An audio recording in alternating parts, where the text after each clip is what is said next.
I like Bernie Sanders, and I really wish he wins because he's the only big shot that I know that said he would never accept the money from the big ones, the banks and Wall Street and all that. He will not, because he knows that if he takes that money, nobody gives you money like that for nothing. You're going to owe them, and they expect you to do favors, and I don't want that. That put me on him right away, right off the bat. All right, so here we go. Welcome to the first I Am the Walrus podcast from Casa Stella. Today we'll be broadcasting from our wine cave, also known as Timmy's room. We don't have our bottle of Thunderbird out today because we drank it. And although it's not $900 a bottle, you can get a truckload of that shit for $900. We are an unapologetic progressive website, a progressive podcast. We are unapologetic Bernie supporters. We are Bernie or bust. A little bit about ourselves. My name is Charlie.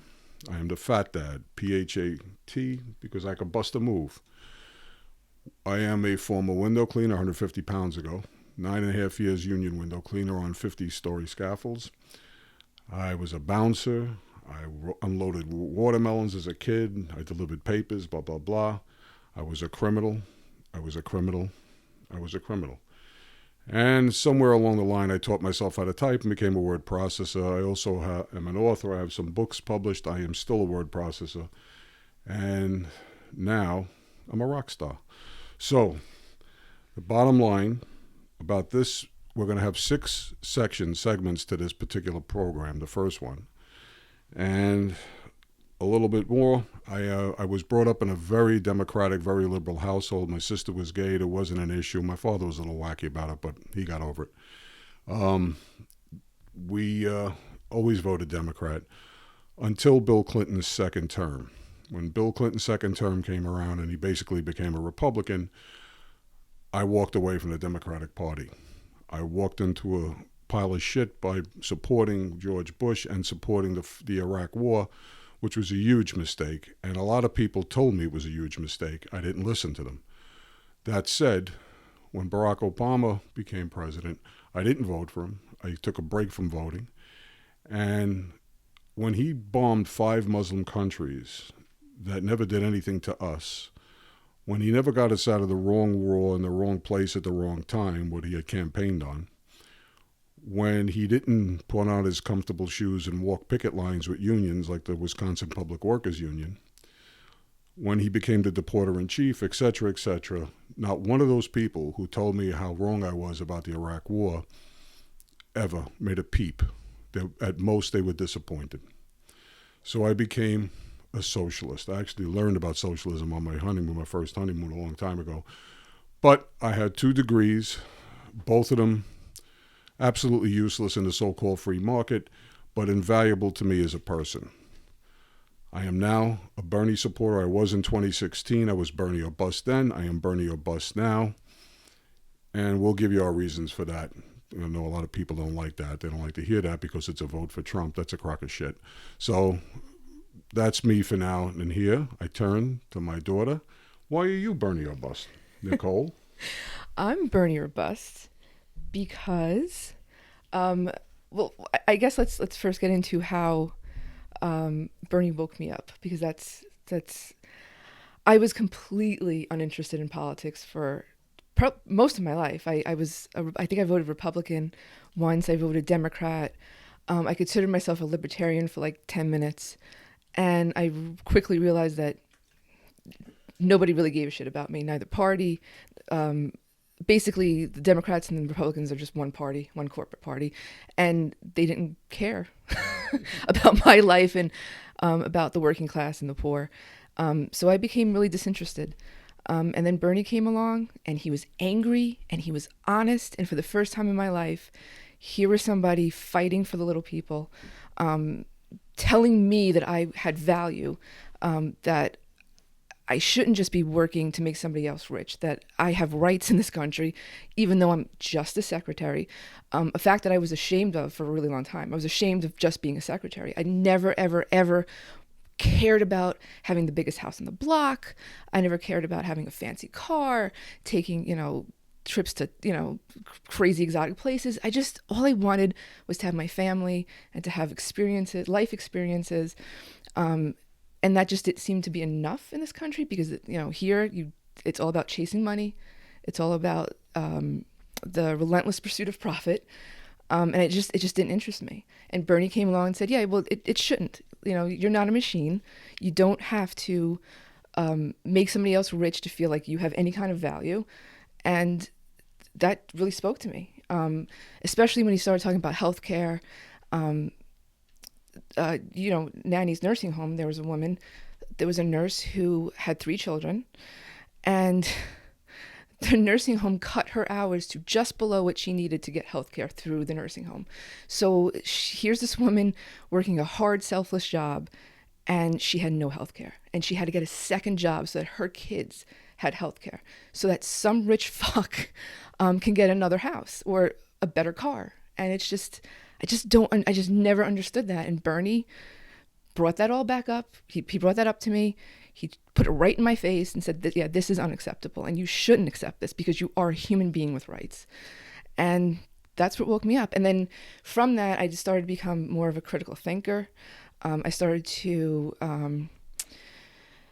challenge the narrative, especially during the 2016 election when the media was trashing Bernie or not covering him at all, or calling for a second Cold War. I mean, Jesus Christ, they were trying to manipulate me in any way not to vote for him. Not to mention rigging the primaries. So I had a choice to make. Was I going to vote for somebody who clearly didn't want my vote, who didn't care, Hillary Clinton, for somebody who turned Libya into an open slave market, or was I going to vote my conscience?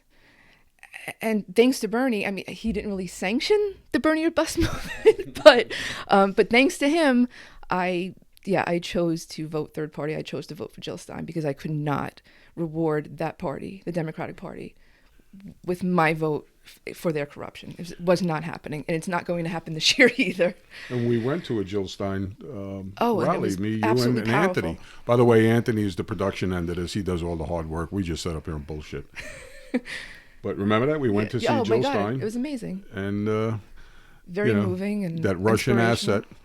Yeah, I know. I mean, can you believe that to this day, people believe that a picture of us at a table where Putin was seated is now proof positive that she's a Russian asset? That she's a Russian spy. Yeah, that she's... And Tulsi, a major in the armies, also served a Russian 2 tours spy. in Iraq, is also part of the Kremlin. Yeah, it's just... It's ridiculous. It's absolutely insane. ridiculous. So, let's move on.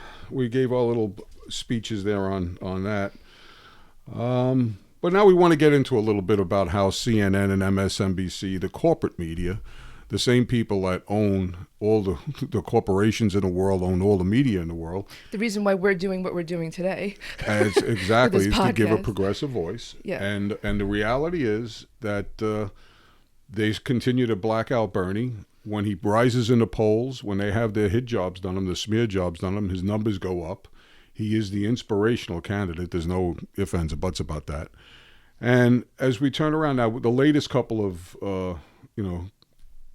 scandals, the Bernie smears, we had Elizabeth Warren lie through her teeth on national TV. And there's that great Facebook meme of her saying, "I think you called me a liar on national TV."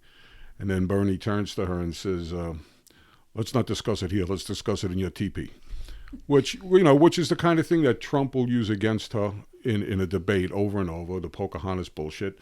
But she does lie. She lied about being a Native American on her Texas bar registration. She lied about why she had to leave her job as a teacher. She lied about her father being a judge. I mean, it's just nonsense. We know what she is, and that's why her numbers are falling apart, because that hit job that she tried on the debate was just, it was pathetic.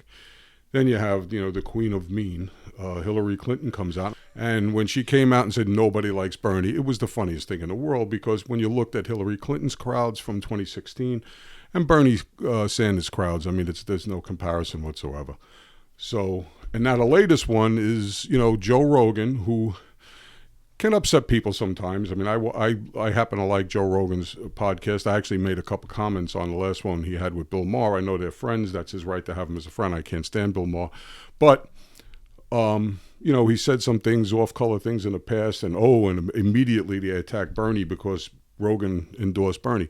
Well, go back to 2016 when a fucking war criminal, Henry Kissinger, and he is a war criminal, everybody knows it, turns around and endorses Hillary Clinton, and Hillary Clinton says she's proud that he was his mentor. And I'll never forget Bernie in debate saying, like, I would never be proud to have Henry Kissinger be my foreign policy mentor. But anyway, those are some of them. And now we got Joe Biden calling Bernie a liar, and that's hilarious. I mean, it's just hilarious. You got how many YouTube videos of Joe Biden saying he was going to hold, stall, cut medical, Social Security, Medicare, Medicare, his bullshit in the debates about not being for the Iraq war. Are you fucking kidding me? I posted a bunch on Facebook this week about how many times he did say that he was a total salesman for Bush on the Iraq war. And speaking of the Iraq war, tell us about Phil Donahue and what they did to him. Well, I actually have a quote from MSNBC from one of their memos that they sent around. So Phil Donahue used to have a lot of anti-war voices on his primetime show, which I think was pretty high rated, right? Yeah, it was a highly rated show. And an internal MSNBC memo went around saying that Donahue was a difficult public face for NBC in a time of war, providing a home for the liberal anti-war agenda, at the same time that our competitors are waving the flag at every opportunity. So he had guests on who didn't want to murder people for oil, and MSNBC just couldn't handle it. They fired him. They chopped him. Yeah, it's just. It's like Ed Schultz. Ed Schultz defended Bernie Sanders, was a Sanders supporter in 2016. Bye, Ed. Ed has passed on. But, the reality is that the corporate media wants nothing to do with anybody who won't take corporate contributions. So you have the major military-industrial complex corporations, Boeing, Raytheon, et cetera. You have half of them own half of the media corporations. And it's all the same money. It's all filtered into the actual contributions to both political parties. And so Democrats can't imagine having a candidate who won't take that money. And he won't take that money because he's only taking money from people who can afford to send $20, $50, whatever it is. Back in 2016, I was a big Bernie supporter. I put a lot of money into his campaign. I did a weightlifting fundraiser for him. I was all over Facebook for him. And when the convention came along, this is after it was already exposed that by WikiLeaks that the primary was rigged. It was heartbreaking for me to see Bernie support Hillary Clinton. I just couldn't take it. So I also ran to Joe. And to Jill Stein, because this was just too much for me. I was very angry with Bernie, actually. And I swore this time that I wouldn't support Bernie with money or much effort outside of Facebook because of the DNC. And what I fully expect to happen is that they will pull the rug out from under him again. But hopefully Bernie gets enough pledge delegates, enough support that they know it'll be a suicidal move to let the superdelegates, which is made up of politicians, lobbyists, and other political insiders, all beholden to corporate coin.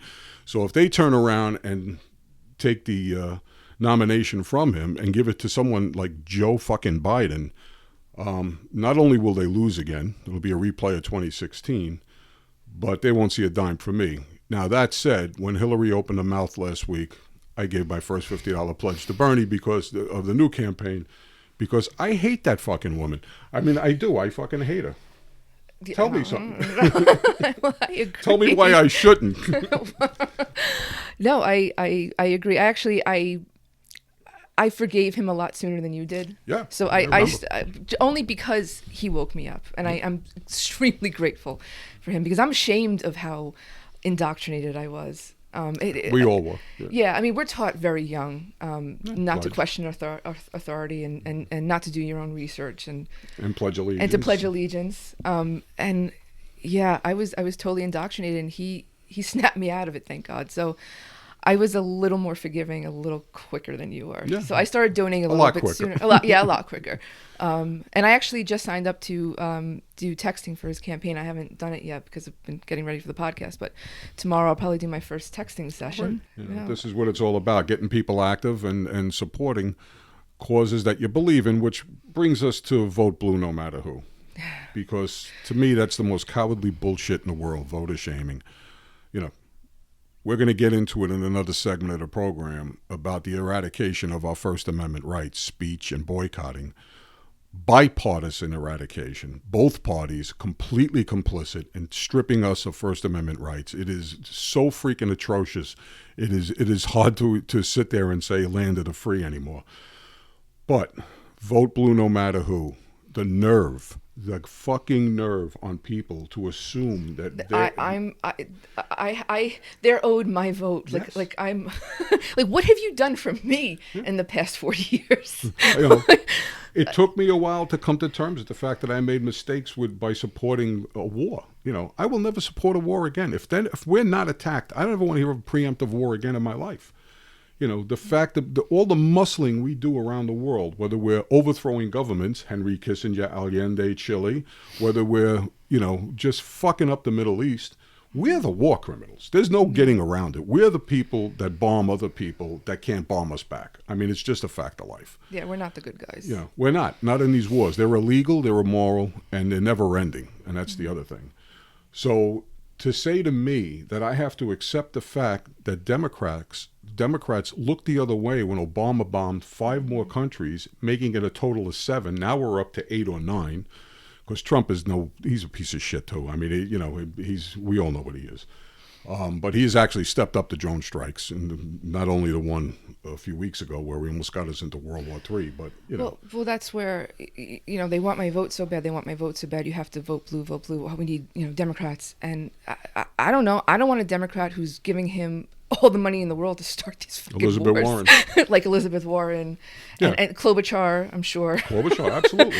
These are people who got on stage in a debate like Elizabeth Warren and spoke to the military budget is out of control. 2 weeks before that, she signed on. She voted for the military budget.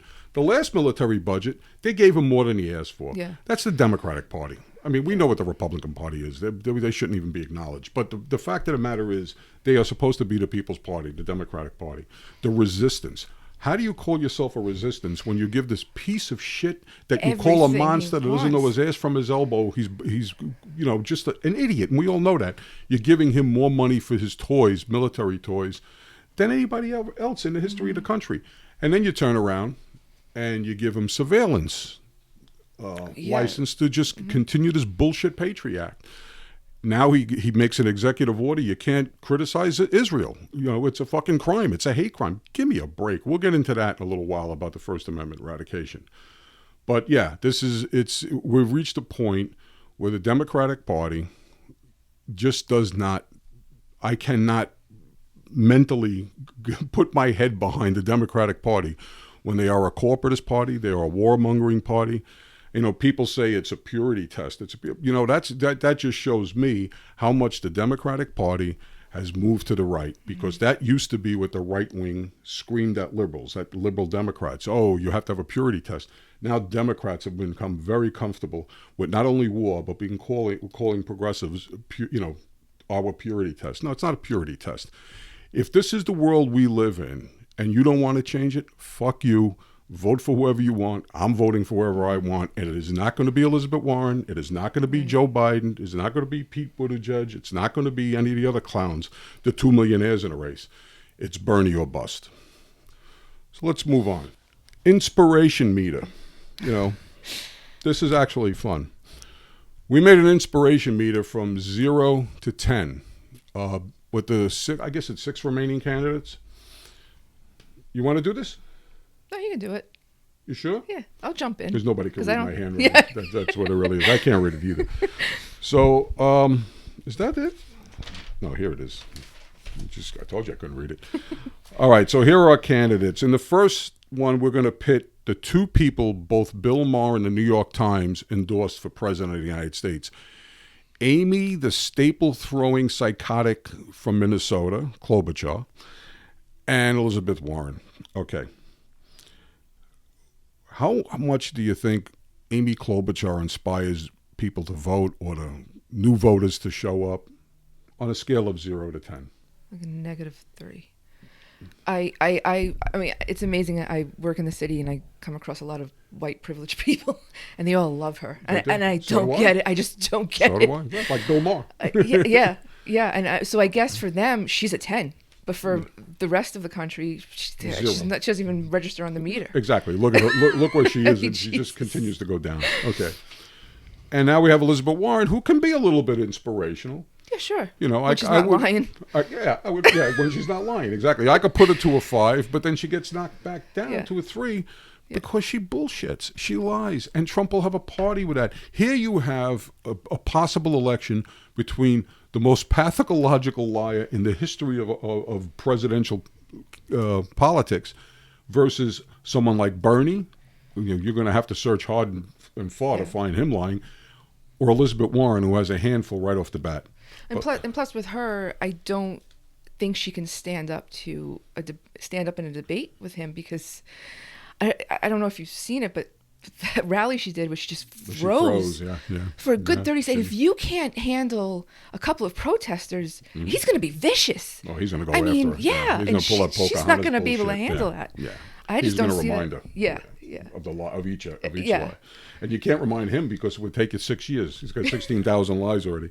All right, so let's go to number 2, which is Bloomberg and Steyer. These are the two billionaires that we have. Okay, Bloomberg has the charisma of a fucking turtle. Let's face it. He is not going to inspire anybody. If he gets a 1 on the 1 to 10 meter, it's a lot. Tom Steyer, while he's given Bernie public blowjobs, the reality is he's still a billionaire, and he has as much. And he made his money from the fossil fuel industry, right? I mean, and now it's all about climate change, and yeah, we cannot trust billionaires. All right, so then we go to Biden and Pete. Pete is articulate. He says all the right things for the centrist Democrats, everything they want to hear. I'd give him a 5 on an inspiration thing, but I got to knock him back to a 3 because he's a fucking Republican. Yeah. He's a moderate Republican. Yeah, I agree with that. And Sleepy Joe, when he gets 200 people to show up to one of his events, 100 of them might be awake. If he knows what day it is, what state he's speaking in, whatever. Mm-hmm. If he doesn't call one of his supporters fat. Yeah. But why? The bottom line is Joe Biden is Trump's dream. He is a horrendous candidate. His record on Social Security, on Medicare, on the Iraq War, which he's been lying about. Go to YouTube and type in Joe Biden Iraq War, and you'll see some videos where he was a salesman for George Bush. 0, probably -5 on the inspiration scale. People will stay home. I certainly would stay home. Well, I if I remember right, Joe Biden told an immigration activist to vote for Trump. That's right. Yeah, because the immigration activist questioned Obama's deportation policies, and I guess he didn't have an answer. She was just all right, go vote for Trump. Vote for Trump. So I mean, great nothing. So was that like a Let's negative get behind 100 Joe. on? What did his wife say? Swallow one for Joe? Oh, you have to swallow one for Joe. Yeah, no thanks. All right. So let's go to the one remaining candidate, the one who, when he shows up at a rally, they need a fucking stadium for him because it's Bernie Sanders, and he's brought people like you, people like your brother Dustin, people all over the world all over the country have flocked to him. He's a total inspiration. He's bringing out new voters. The Democratic Party will not survive 2020 without Bernie Sanders. Absolutely. He's a 10 on the inspiration scale, and we all know it. So while Bill Maher can claim that Bernie will never sell in Michigan, Bernie will never sell in Wisconsin, Bernie will never sell in Pennsylvania, let me remind that fucking arrogant piece of shit that in the 2016 primary in Michigan, Bernie Sanders was down 20 points the morning of the primary against Hillary Clinton, and he won. And if you look, and I really recommend this, look at Michael Moore's Fahrenheit 11/8, the day after the election. It is a really good documentary. And as much as Michael Moore will suck ass at the last second and back, no matter who is the Democratic nominee, in that documentary, he points out very well why people didn't show up to vote for Hillary Clinton, including in Michigan and including in West Virginia, where all 55 counties went for Bernie Sanders, but superdelegates took that state away. That is fucking obscene. So long as Democrats continue to have superdelegates... But you got to vote for them. You got to vote for them. Oh, you have to, yeah, because... You have to vote blue no matter who. You get vote ashamed. So the people in West Virginia, they showed in the documentary, they said, why should we show up? Why should we bother voting if these guys are going to take it away from us? So, that is, and someone gave me an argument the other day about, well, if the Republicans had superdelegates, we wouldn't have Trump. And I said, well, the Democrats have superdelegates and we have Trump. So, blow that one out your ass. Why did Obama lose over 1,000 seats nationwide in 8 years? Why did he lose the House, the Senate? And his legacy is Donald Trump. Why did that happen? Some of the excuses are people didn't show up. Jill Stein, the Russians. What a crock of shit. They didn't show up because he wasn't doing anything for anybody. He was doing for corporate. What is he doing now? $600,000 speeches for Wall Street. Same shit that Hillary Clinton pulled. Look, this is not an issue anymore. Vote blue no matter who. Knock yourselves out. People ask me also, what about if Bernie does get the nomination and Hillary supporters won't vote for him? Fine. I don't give a fuck what they vote for. People are entitled to vote who they want. If they want to protest vote. I really don't give a shit. I don't give a fuck for the Democrat Party because I'm not a Democrat. Mm-hmm. I'm a Bernie supporter for this election. Right. I wish to God, especially if they pull it out from under the rug out from under us again, I hope to God that, and I'm not an atheist, but I hope to somebody, that Bernie Sanders, AOC, Ilhan Omar, Rashida Tlaib, everybody in the progressive wing walks away, forms a Labor Party, and let the fucking Democrats die because that's what they deserve. They are a corporatist party. They're a warmongering party. They don't give a shit. That George Carlin routine, YouTube it. It's a big club and you ain't in it. Yeah. That's not a joke. That is legitimate. That man was telling the world, telling this country, voters in this country, what politicians think of us. And he was spot on. We're going to start with big oil and how 17 of the 50 United States have now made it illegal to protest big oil.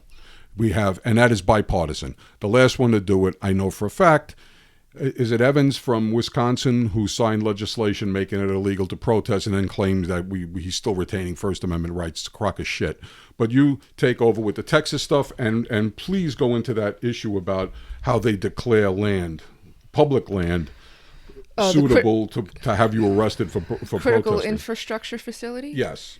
Which means any pipeline transporting oil or gas or the products of or constituents of oil or gas, and a facility or pipeline that is under construction and all equipment used during that construction. So that's what they define critical infrastructure facility. Yeah, so if they're going to lay a pipe for 100 miles, if you're standing over there protesting it, even if nobody could see you, you can be arrested for it. Punishable up to 2 years in prison. There you go. America, land of the free. And there's actually a pipeline going up, the Permian Highway pipeline, which is running from West Texas's Permian Basin to the Gulf Coast. And so people now who are trying to fight that are at risk of being thrown in jail.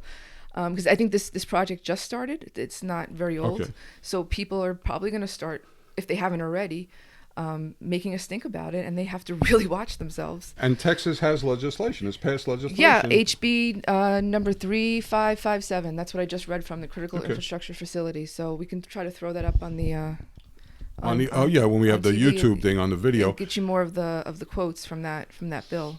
And how about the DAPL, the no DAPL? I mean, what they did to Native Americans and protesters, their native land. Well, tell us about how they rerouted it around Bismarck because they don't want to touch white people land. Yeah, the route was supposed to go north of Bismarck, and then the U.S. Army Corps of Engineers did an environmental assessment, and they were like, it might leak and it might poison the water of all these, white people in this area. So maybe we should move it a little south. Kill off a few more Native Americans. Yeah, and that's what they did. They moved it south of Bismarck, and now it's running through.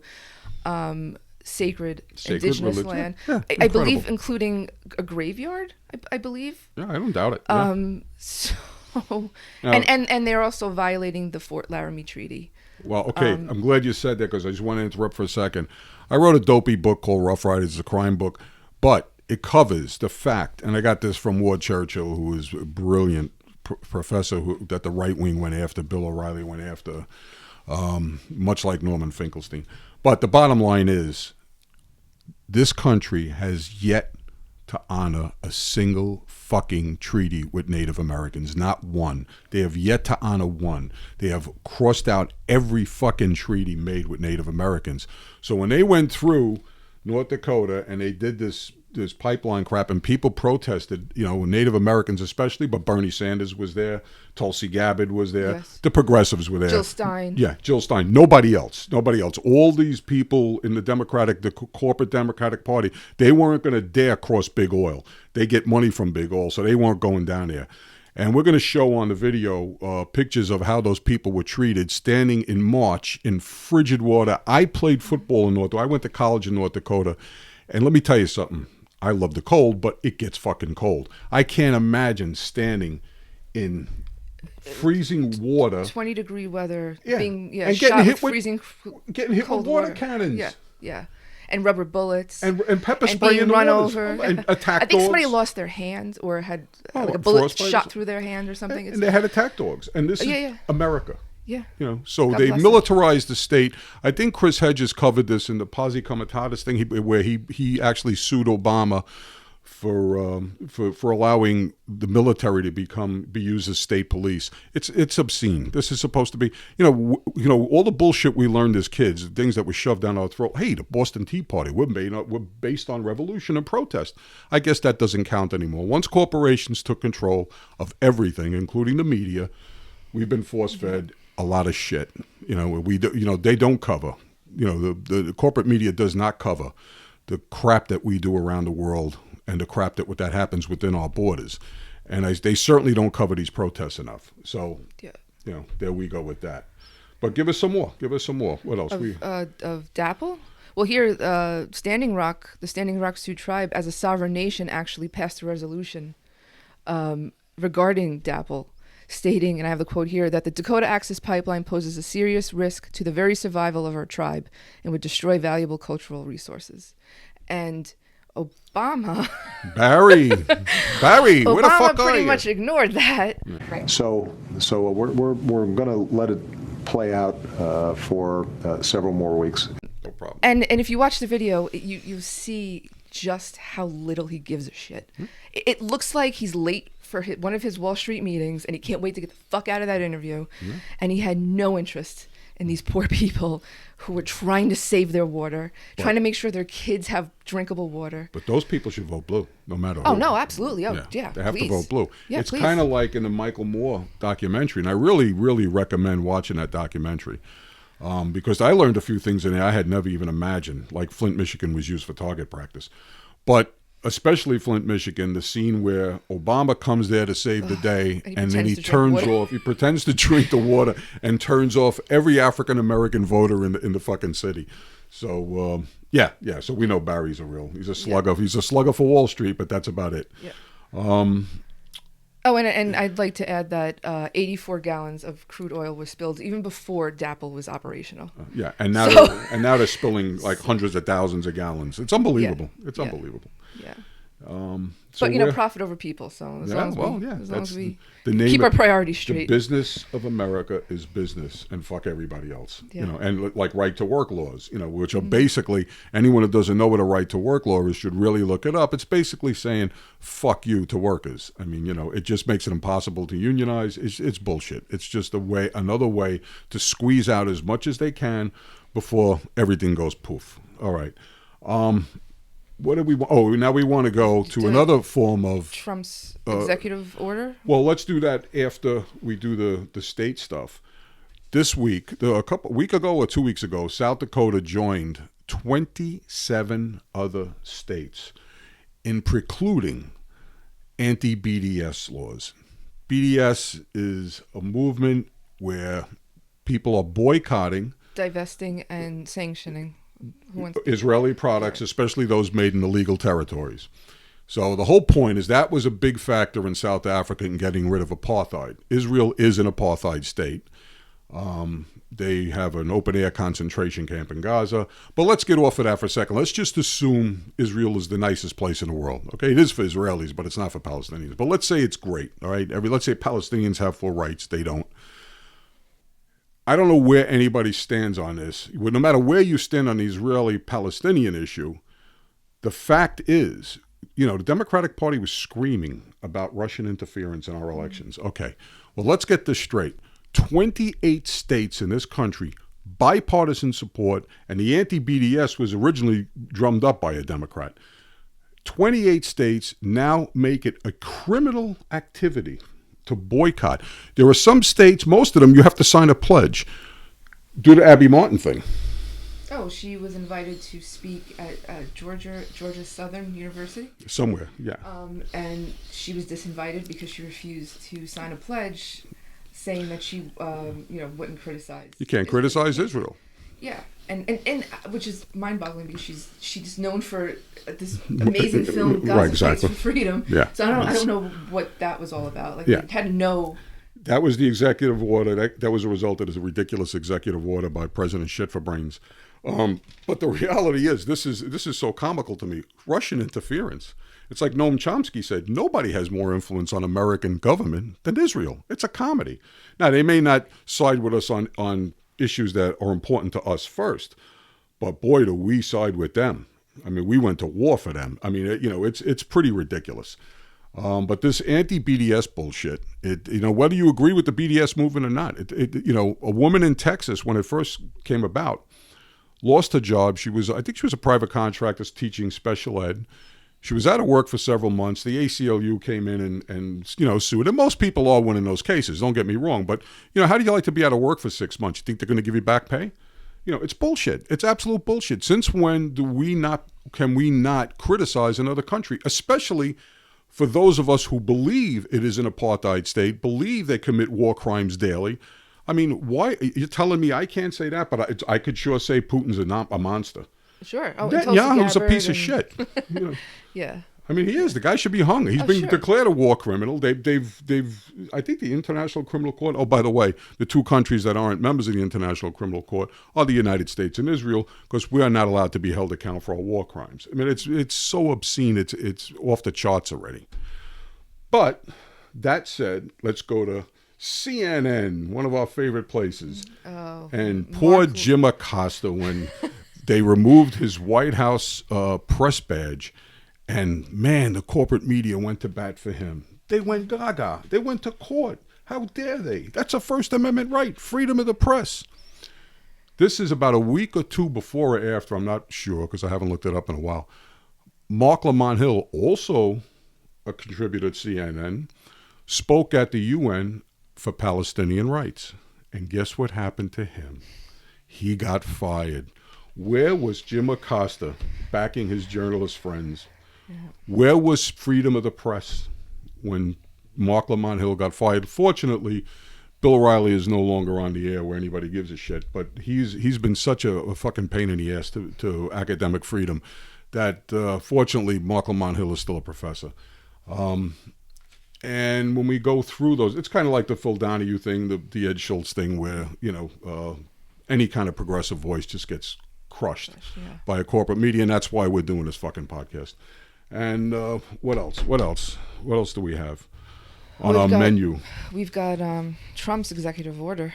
Okay, let's go into that. Combating anti-Semitism. Yeah, it's now a hate crime. You can't say Israel is a war crime state because it's a war crime. Anti-Zionism. It's a hate crime. I'm sorry, it's a hate crime.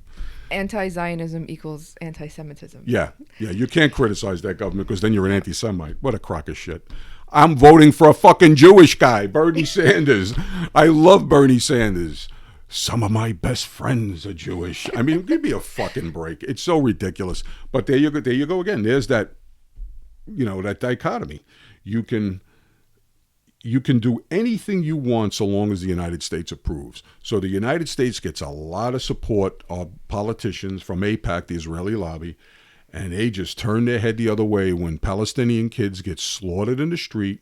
You know, when that idiot shit for brains moved the embassy to Jerusalem, this was part of the result of that. Highly recommended. Gaza Fights for Freedom, Abby Martin and the Empire Files. You watch that, rent it or buy it. I bought it because it was worth buying. I've been handing it out to a lot of people. The bottom line, men in wheelchairs. They're in wheelchairs because in prior incidents they had their legs blown off. Children. Shot dead. Children shot in the back. Some of them in the back. Yeah. Medics with their hands up with a clean white and red cross symbol on their jackets, running out to help people who have been wounded by snipers who are behind 15 feet of razor wire in a tank or wherever the fuck they're shooting from, laughing and joking, laughing about it, picking off people left and right. Isn't there a hill that people can watch? Yeah. Oh, that's the best part. They take popcorn and soda up there. They take up there and they watch people Air being Force murdered. Get killed. Yeah. I mean, Air Force bomb people. It's unbelievable. You got to see this video. It's really important. You can't, Israel and the United States can no longer get away with the state propaganda. There's too much technology. It's not video clips edited together. This is the real thing. Okay, 6,000 rockets. At some point in the future, we're going to have Professor Norman Finkelstein on this podcast. We'll probably Skype it in, and I'm going to ask him to explain about the rockets, the so-called rockets, but are really Roman fucking candles, and and the tunnels. Because, it's amazing to me because I was such a supporter of Israel, such a supporter until maybe 5 years ago. 5 years ago, my wife said to me, she heard me go on a rant about the rockets, and she said, you really need to look into that subject. And because I've been so wrong in the past on so many fucking issues, I turned around and I did the research and was introduced to Norman Finkelstein's books, his works. And then I started going on YouTube, and I just started looking around, and holy shit, the evidence is there. It is obscene. It is state propaganda to think for a second that 6,000 rockets or 600 rockets that never kill anybody, that do like bare minimum damage to one or two structures, is somehow equal to bombing the shit out of defenseless people, shooting defenseless people. Those were innocent protesters. During that stupid fucking embassy thing, 60 people or something were killed. They had nothing. They were sending kites up with give me a fucking break. If you can't see a fucking kite on fire coming towards you, you're a moron. Okay? But that's what was going on. And that would continue. Plus, there's another great video. You can see it online for free. Anna Balsa did one called Life in, I think it's occupied Palestine. And it's a wonderful one because Anna's a lot calmer than I am, and she really does a great job. She goes through it, just how difficult it is for Palestinians to live in a society where soldiers can come into their house at 3 o'clock in the morning, 2 o'clock in the morning, midnight, wake up the whole house, grab a kid who threw a rock at 4 o'clock in the afternoon on his way home from school, take him in, keep him in custody for a couple of months. Just absolutely terrorize the whole Palestinian community. And she just does a great job because she shows you all the checkpoints, the differences in roads between Israeli roads and Palestinian roads, where Palestinians are treated, how they can't even get to work because they got to go through 4 checkpoints. It's unbelievable, and it's real. And that's something that everybody needs to see. Enough of this bullshit. Bottom line, powerful countries, they have state propaganda machines, but thank God for technology because it's all been exposed for bullshit. We are bombing people in the Mideast for no fucking reason. Let's get that clear. Nobody in the Middle East, not Yemen, not Pakistan, not Syria. These people, none of them. Iraq, Iran. You could claim that they have terrorists in their countries, but there's no way that anybody here has been hurt by them. And the domestic terrorism in this country far outweighs anything foreigners have done to us. So, and 911, no matter what you want to think, the reality was that was a response. It sucked and it was a horrible thing, but it was a response. We do that to them every fucking day. All right, so enough with the cursing. Jesus Christ, what a potty mouth. You really do have one. Where the hell did you get that from? Come on, I need you to talk some now. I don't know. What are we doing? Where are we going to here? In 1966, African Americans in Claiborne County, Mississippi, participated in a sustained boycott of white-owned businesses because they wanted to get their was it the demands for racial justice, and which was drafted by the NAACP. So they boycotted white businesses in Claiborne County, and they had about 3 years of this before a group of white business owners sued the NAACP. Imagine suing people because they won't come and shop in your store. Yeah. I mean, how fucking pathetic is that? Privileged is that? And the case made its way through the lower courts and finally found its way to the Supreme Court, which ruled that the NAACP's boycott was, quote, composed of elements protected by the First Amendment, speech, assembly, and petition. There you go. Isn't there another one? Isn't there something? Let me just see. Keep going on that one about this. I don't It's really not. know. I might have lost it, but anyway, anyway, keep going. I mean, I'm sorry, I interrupted. I should have kept my mouth shut. I probably threw you off. Well, I mean, it sets it. There's law here protecting your freedom of speech. The Supreme Court tells you have a right to protest. You have Yes. a right to boycott, as long as you're not doing it for economic gain, but for political reform. This is your right as an American citizen, and pretty much every state, on both Democrats and Republicans, are stripping those rights away. Totally. And the core of the First Amendment is to be able to criticize people in power. Yes. Challenge and authority. to challenge us so that we can change things and make America great. Not again, but make it great, for the first time. You remember when, as parents, me and your mother told you, if your friends go walk off a cliff, are you going to join them? Don't join them off. Don't walk off a cliff with them. You challenge authority. Right. You have to challenge authority. I mean, you have to. If I tell you, I want you to go join that club, blah blah blah. That's bullshit. You have every right in the world. I don't care if you're 10 years old or 20 years old or 40 years old. You have every right in the world to turn around and say, why? Right. Why? I'll never forget. I was in the Army for a week, okay? Your first birthday. Your first birthday I spent in Fort Knox. What happens is this kid in front of me, you got turns being a squad leader. And he gets in my face and he goes, Stella, I said, get the fuck away from me. And then right then I knew this is not going to fly. I could never take authority. I couldn't do it. And I'm just bad at it. I'm just bad at it. I accepted it playing football because I was young and stupid. But once I became a real adult, this was not an issue to me. I will question anything. So Yeah, I was the opposite. I was very play it by the book. I was a bootlicker. I was like, I want to get the best grades. I remember in school. You did get the best grades. I did because I did what I was told. There was one teacher, Mr. Blank, social studies, 7th grade. He tried so hard to get me not to look at the book to give answers, and I couldn't do it. I got a C in that class because I could Good for him. not. Yeah, and I, looking for back him. now, he was fantastic. But yeah, I couldn't imagine giving an answer that came from my own brain. It had to come from a book. Yeah. Because I was so afraid to challenge authority or question anything. And again, that's the reason why I like Bernie, because he gives you value. He gives me value. Yeah. It's like, no, I don't want to vote for somebody who's going to make me work 3 jobs just to survive. But yeah, no, I you know what I'm talking about. Yeah. And I'm so glad I woke up, and I'm so glad that he's done that for me, because I don't want to be that person who's completely indoctrinated. Yeah, oh my indoctrinated. God. That's And the I'm word. ashamed that I was for so long in my life. When Bernie came around, I was 35? Yeah, I can't believe it. My daughter's 40 now. I'm 63. This is so fucked up. All right, so I might have 5 years left. I really don't give a shit. I've accomplished pretty much everything I want. I just want to see Bernie get the nomination and then trash this orange menace, and maybe the Democrats will let him. Maybe they'll let him enact some programs that stall the move to the right. Maybe. But going back to that, the whole bit about education, I was always somebody who challenged. Once I went to college, first of all, I went to Minot, North Dakota, small school, to play football. But I wasn't interested in education. I was worried about getting my grades up, get that big C so I could, I was an idiot. I was a fuck up in high school, I was a fuck up in college. And I was fortunate enough to have an English teacher, actually an English teacher in Mrs. Miller in high school, who read Camus, The Stranger, and for some reason that moved me. Mother died today, well, maybe it was yesterday. That moved me, and it's always stood with me. And I used to write in between when we were going through a lot of family shit, long before you were a thought. when my mother and father divorced, and I wound up getting a lot of fights and wound up in a nut house for a week.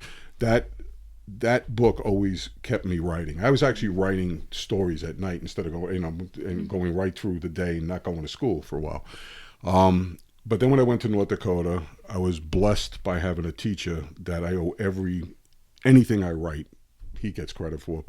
Dave Gresham, who and his family's amazing. They're absolutely amazing. And I was fortunate enough to see someone so smart, and I had a guy in the class who was just as smart as a teacher, Michael Vaughn. And it was so impressive. I used to go back to my room half in shame because I didn't belong with these people. They were so much smarter than me. And the other half saying, boy, is it possible I can, do something with myself besides be a jerk off the rest of my life? So, down the road, I chose being a jerk off. But then I wound up coming back and getting interested and realized, this reading shit there's something to it. And, and that's what really structured everything for me. That's why I got these dopey books published. It's, it is what it is. Education is important. And it's not to make a dollar. That should be the last thing you go to school for. Do it for the experience, do it for the people you meet, do it for the inspiration you'll get, and, move on. That's it. Yeah. So we're going to close out. But before we close out, we're going to advise you that we will have these sites that we want, Abby Martin, Anna Balsa, you could the Intercept. Look under the video on the YouTube page. We'll list all of our recommendations for independent Jimmy media. Dore, Joe Rogan. Yeah. All these websites. Kulinksy.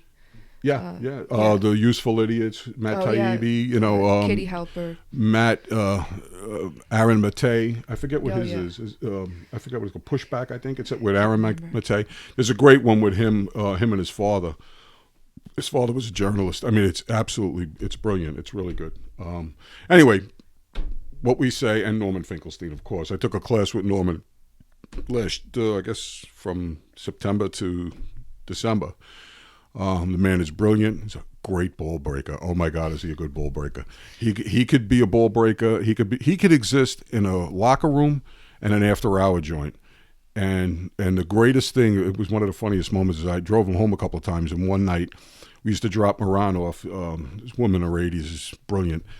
She was an adjunct at Columbia. And when we stopped he walked her across the street, this is from Grand Army Plaza. She lived near there. And he comes back and he says, "Can you wait a minute? I have to urinate." So he does what he has to do. He gets back in the car. I look at him and I say, "That's the difference between a street guy and a full professor." He goes, "What?" I go, "Urinate and take a piss." Norman is great. He's really great. And he's brilliant. All right, so that's it. We're going to wrap up. We don't have our exit music. We're not going to dance. And Anthony's actually going to fill all this bullshit in at the end with all the stuff that we need. Thank you for watching. We'll be back. Thank you.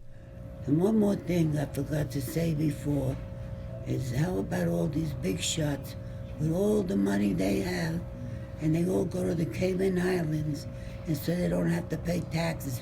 Where us poor slobs that work for nothing have to go and pay taxes. How do you like that? What else? I wanted to say something else and I forgot. Let me see. Give me a break. I'm 86 years old. I forget now and then. But I think that's about everything. That's probably more. There's probably more. But like I said, I'm 86. I forget. But I say what comes to my mind. And again, I say, go Bernie. God help us. God be with us. And may you win. I pray so hard for you to win. I love you, Bernie. Ciao.